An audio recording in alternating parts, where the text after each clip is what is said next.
maybe you see men, maybe you see women. How many per day or per week?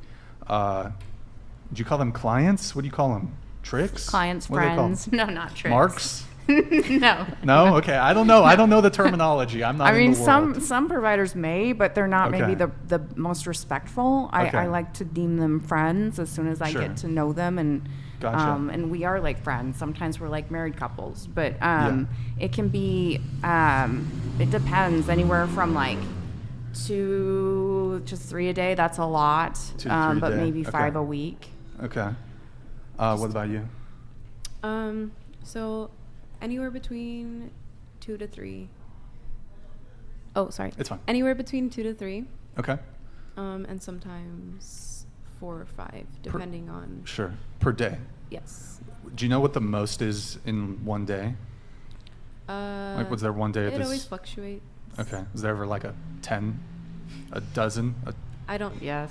All right, guys. So we got to talk about Candace Owens on the Whatever podcast. I actually watched quite a bit of that podcast last night because Candace Owens talking to 304s is peak entertainment on a Friday night for me. Okay, that's how lame I am, guys. Right? I'm not out drinking and partying and doing all the stuff that the young kids do, right? I'm up watching Candace Owens destroy OnlyFans models on why they won't get married, right? Why men won't want them because of their past and because of the things that they've done and because of how their body's all over the internet. Now, I want to play this clip and talk about this clip. And one of the reasons why I want to talk about it is because, well, one, it was just funny how painfully obvious it was that Candace Owens really did not like being on that podcast. She felt uncomfortable. It's pretty hilarious to watch her face and her facial expressions that she clearly can't hide. She has a very poor poker face, okay? I felt like she felt disgusted just being on the podcast, to be quite honest with you. But anyways, one of the reasons why I want to talk about this segment is because although I agree with what Candace is saying, I'm actually going to go deeper than what she's saying. I'm actually going to talk about something that I don't ever hear any of these red pill guys talk about when it comes to this issue of having these OnlyFans models, aka these sex workers, on their shows to discuss dating and relationships. And I want to talk about it because this is something I've wanted to talk about for a long time. I just haven't had a good video to react to actually talk about it. But this is a good video to talk about it because this is one of the biggest pet peeves that I have with the red pill dating space. And I think, honestly, it really does kind of hinder the credibility of a lot of these guys who continue to host these sex workers, pretending that they actually are experts or that they know anything about relationships and dating. So without further ado, let's go ahead and roll this clip of Candace setting these OnlyFans women straight on why they'll have a hard time getting married in the future. Take a look. Can you need to repeat fine. anything? I talk about this extensively on my show. I mean, the truth is that if you are going to engage in sex work, you are going to probably make a lot of money, especially if you're young.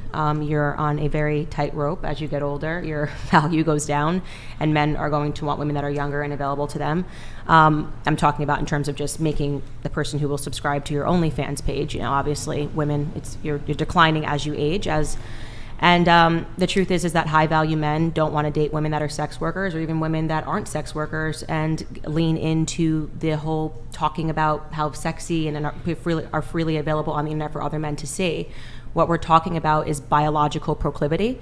What men are doing when they first say, this sounds amazing, to date a stripper or to date a prostitute or to date a sex worker, is there's this instinct to have sex. It's going to be amazing. I'm going to have sex all the time. But then when they realize that actually a form of wanting to be in a relationship is feeling that there's a mystery to a woman, that there's something that's yours, there's something that's sacred, there's something that's powerful and beautiful that just you share. And when they realize that they have to share that with other men, it completely diminishes the man. A recent cultural example of that, obviously, is what's happening with Nina Agdal. She's not a sex worker by any means. She just kind of said some sexy things on the internet about wanting and look at what... Was not expecting that from Candace. I'm quoting her directly, so this is purely academic.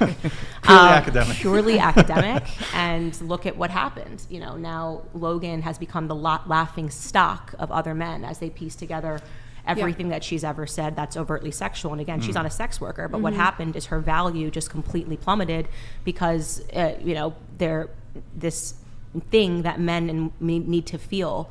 And I don't want to say possession in a way that sounds bad, because it's not bad. It's actually really beautiful. And I'm lucky and fortunate that I get to experience that in my marriage, and it's something that women should strive toward. Women that make those exchanges in their youth, I think that's sad, and I do feel bad for Nina Agdal, is because she said a lot of those statements when she was really young. She's probably your age. And she had a camera, and she said it, and it lives forever. Right. And now every man that she dates is going to say Dylan Danis has made her available to everyone. And I hope things work out between her and Logan, but if you don't think that that's going to impact Logan, or that's not actively impacting him as a man, it is. So with women, it's a trade-off. First thing you said was, I make money. This is about money. It's about money, but when it comes down to marrying these women, men just don't want it. And that's exactly why I said that in this industry, I'm single until I retire. But it will still matter. I don't plan on doing this or getting married or finding the love of my life until I retire, like, truthfully. And then after hope that you see what happens to Nina Agdal. No. And then after that, I will be honest and truthful with the person that I will be getting married to or whatever, and it'll be up to him to accept that, right? So, I'm just saying that men's natural proclivity is to not accept that, because it brings them shame. Men are biologically proud creatures. I understand, but not everybody can be like that. No, I know. I'm not. I'm just telling you what is happening and why people are. I'm just talking about cultural events, the Nina Agdal thing, and if you look at people like Emily Ratajkowski, she's obviously hot, but this is a woman who's now trying to make divorce chic, and I think that the understanding is in Hollywood is, sleep with her and move on. She's not marriage material. Her husband, when he had her, cheated on her because they didn't have that thing. I feel like I've slept with the girl. I've seen her naked so many times, right? So there's nothing special about Sebastian Baer marrying her, because we've all seen her naked. There's nothing sacred in that relationship. And I'm just speaking on telling you, this is why women struggle to get married when they've made themselves available on OnlyFans, because other men don't want to share. They don't want to share their wife. They maybe will share their girlfriend. They might think it's fun to date a stripper for a little bit. They might think, oh, this means I'm going to have sex 12 times a day. But then when it gets down to just their biological instinct, it's actually quite embarrassing for them as a man, because they can look up your girl and here she is, So that's what I think is happening. Yeah, so you seen that, you heard that. Okay, I generally think that Candace Owens is correct. I don't think that anything that she said was incorrect. I believe that there is something to be said about how a man feels when he's with a woman that has been with everybody, right? The idea that you walk into some random function and maybe, I don't know, half the dudes in the room have clapped your wife's cheeks, right?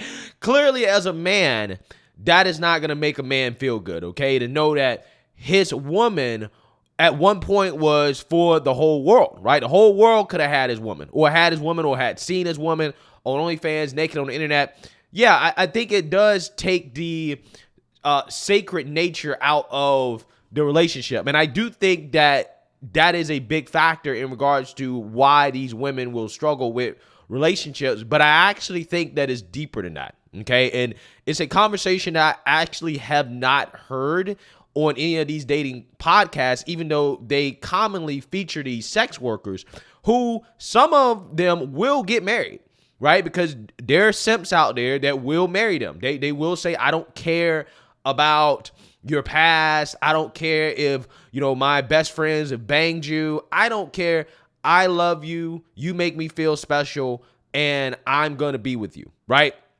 Until the relationship inevitably ends, right? Like, for example, Mia Khalifa, who's been married multiple times and divorced multiple times, now telling women, hey, divorce your man if you're not 100% happy, right? Leave him, okay? As she is clearly struggling to maintain a relationship. Well, why is she struggling to maintain a relationship? Well, it's not just because of how a man feels about her past and what she did in the past. Clearly, the fact that she got married tells you that there are some men who don't really care that much that they're going to marry a woman.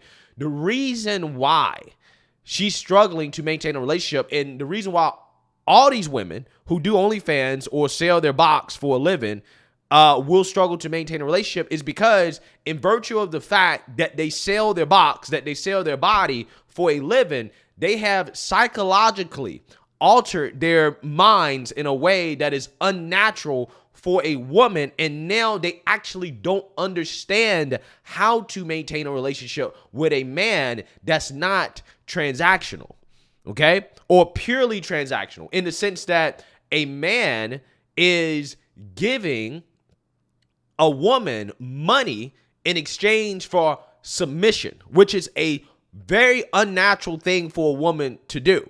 And all of these women are doing that. And in the process of doing that over and over and over again on a daily basis, in my opinion, I think these women are messing themselves up psychologically when it comes to their ability to actually maintain a relationship that's not purely transactional with a man. Now, again, I do think that, relationships are transactional for the most part. However, there's a difference between a relationship being emotionally transactional, okay, and you having some genuine connection with a man, and financially transactional, okay? What these women are doing is unnatural to them, okay? It is not natural for a woman to open her legs and submit to any man who will pay her $500 for an hour. That is very unnatural, okay? Women only want to submit to men that they have some type of emotional connection with or some type of physical attractiveness to, okay? These women literally will sleep with any man. Doesn't matter if they're attracted to him. Doesn't matter if they have a physical connection. Doesn't matter if they personally hate the guy, right? If they're desperate enough, which a lot of these women are, they will sleep with the next customer that shows up, right? And for a woman to do that over and over and over again on a daily basis for an extended period of time, that requires them to psychologically alter their minds and how they perceive men in relationships. Women are not emotionally and biologically wired to just sleep with random men that they have no emotional or physical connection to, right? They're just not built for that, okay?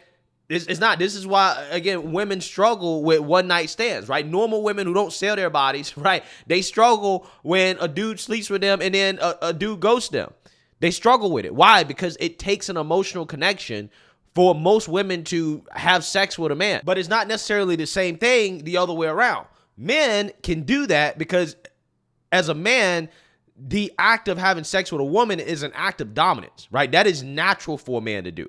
Right. So, yeah, a man can, have a one night stand with a woman and not think twice about it because he's doing something that is natural to the nature of a man. Right. There really is no emotional connection involved with it. Right. It's just a physical connection. The man doesn't need the emotional part. A man can just sleep with a woman and, again, move on, not think twice about it. It is what it is. It's very hard for a normal woman to do that when it comes to sleeping with a man because she needs that real connection or the prospect of a real connection with that man in order to submit to that man, right? An act of submission is not an easy thing to do, okay? It's really not. So these women that sell their bodies for a living to any man that will pay for it, they actually don't know how to maintain a relationship with a man, right? They don't know how to please a man or to satisfy a man outside of sex. They don't know how to. They don't know how to actually function in a relationship. Because when you talk about how some of these sex workers and their daily lives go in regards to interactions with men, again, it's purely monetarily transactional. Is here's some money and here's my companionship in exchange. Okay? They don't know how to give companionship or to genuinely love somebody or want to be around somebody without getting paid for it. And that's not how normal relationships work. When you're married to somebody, you don't pay your wife to say, hey, now can you spend an hour time with me and, sleep with me and do all this other stuff after I pay you $500. That's not how it works. And that is something that a lot of these red pill guys never talk about.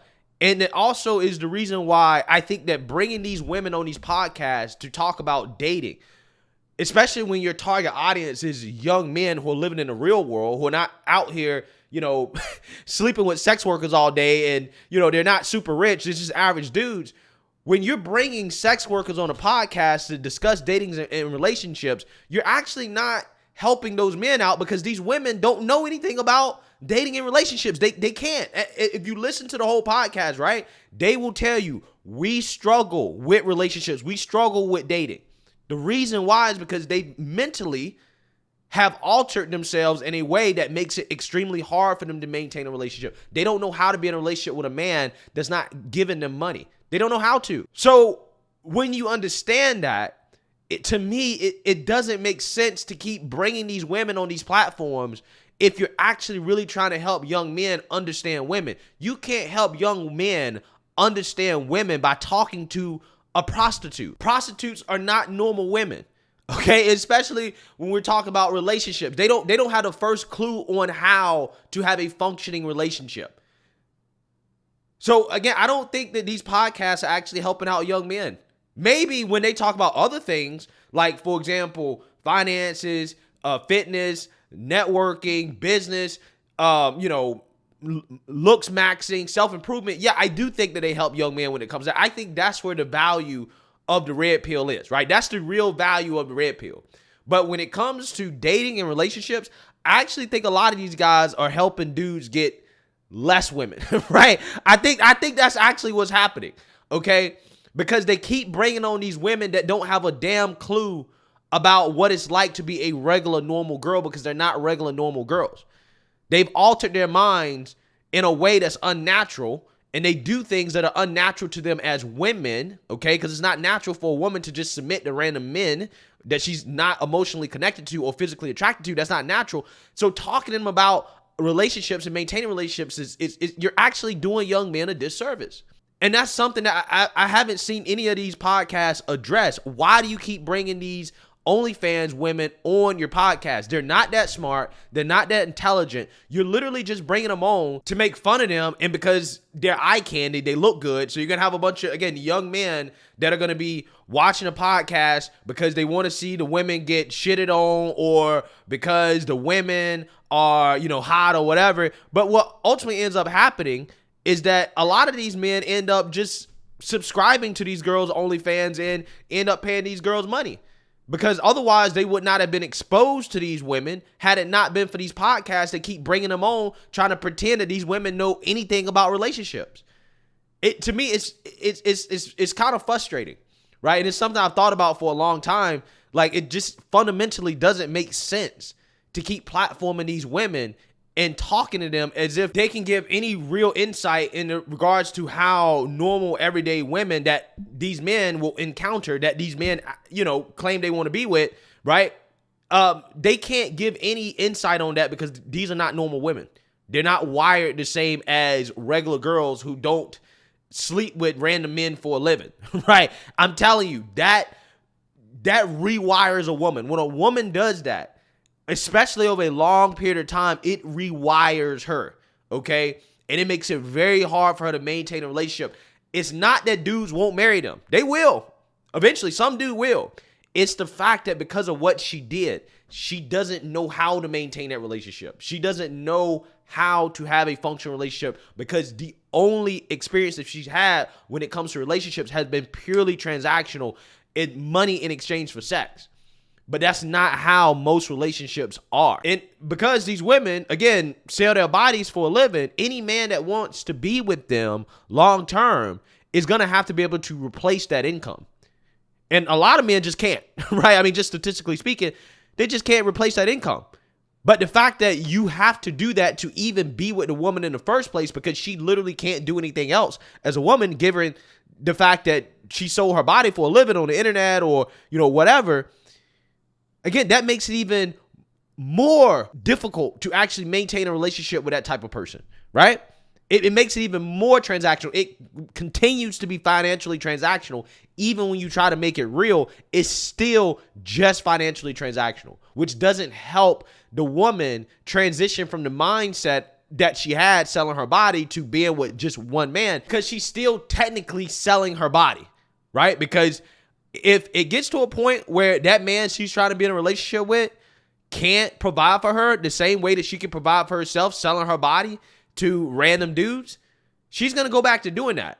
So even when she's trying to be in a regular relationship, as long as that man is paying to replace her income, and she can't make her own income doing something else, then she's still going to have that same mindset.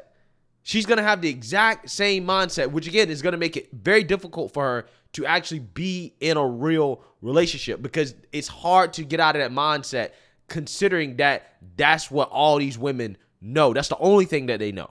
And that's why these women have such a hard time. It's not just because of their past and because men won't accept them and because, you know, they got naked pictures on the internet. There's a lot of dudes that don't care, right? And they'll be like, I really don't care, okay? What it really comes down to is the fact that, again, these women have mentally rewired themselves due to the nature of what they do for a living. And that's something that's not talked about enough. It's not something that's mentioned enough in these Red Pill podcasts. And, you know, in my opinion, I really do think that these podcasts should stop bringing these women on. I just don't think that it's helpful, right? I think it's helpful to have somebody like Candace Owens who's married, you know, or some of these single women who are normal, who don't sell their bodies for money, who, you know, actually do understand what it's like to be in a relationship and stuff like that. And I'm sure you can find some good looking girls that are normal, right, to do that. I think that's helpful. But again, breaking all these sex workers, man, it blows my mind, because it's almost as if nobody realizes that these are not normal women. So talking to them about how to get normal women or normal dating is just, it's insanity, right? It really is. So, hey, let me know what you guys think. Make sure you like, comment, and subscribe. Most importantly, share a Black conservative perspective. Peace.